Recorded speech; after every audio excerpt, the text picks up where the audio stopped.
So Kayla Thornton was also in the blogs, I guess. Marissa and Jimmy had a conversation with her, and they talked about coming back to San Francisco, and she said, "Yeah, that's the hope.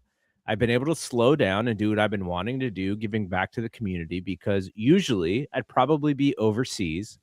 So it's a bit of a blessing to get to stay here. I'm praying that I'll be back when training camp starts and ready to go." It's So been interesting seeing her. She's like legit just like here. And like Mhm. I think there was near my apartment at Union Square, they shut off like 2 blocks for this Christmas kind of block event where it's all lit up and different shops and looks like a winter wonderland. And I think the Valkyries had a booth and Kayla was there. Just like I wish. I mean, I wasn't in town, but I would have totally went. So there's a conversation, and we even had this conversation on the expansion draft. And there's a subset of people who think, why would you protect Kayla? She's in her early 30s. You have a young team.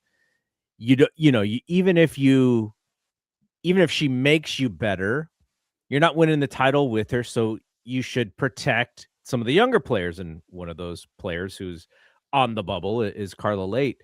Ben and Sabrina, when they did their draft, they had Carla as unprotected. And I think there are some people, and even people in our Discord, who believe that maybe Kayla should be the one who is unprotected.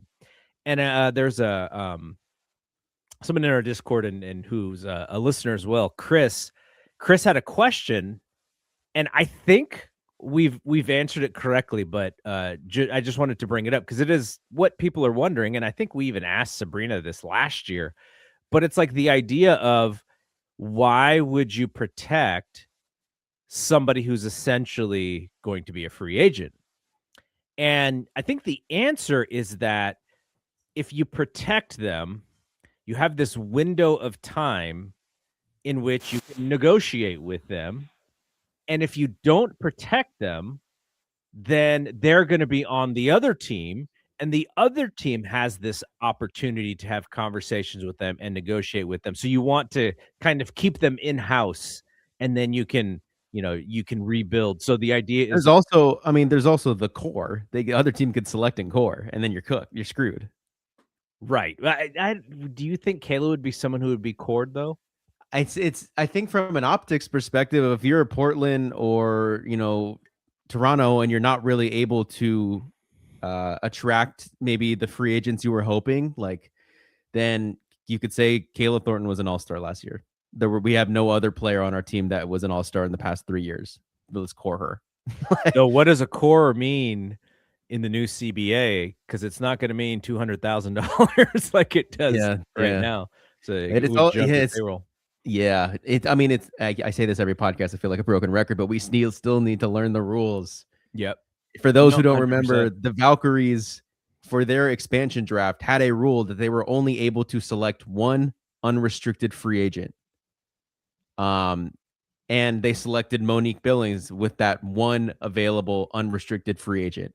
What are the rules for when Toronto and Portland do their expansion draft? Because a lot of players are unrestricted free agents, a lot of them. So it would be weird if they only had one, but then I don't know what's their limit. So we just need to wait for the rules, because I think once you get the rules, you could be a little more strategic with it. If it is still only one, then maybe you do let Kayla, you do leave it, because maybe there's a chance that a better unrestricted free agent is there for the taking. Yeah. I personally, and this is the fandom coming out a little bit, I just liked watching her play basketball. Me too. Would she possibly play in front of other players like Chechi, where maybe you want Chechi to get some of those? It's not like Chechi's a youngest person either.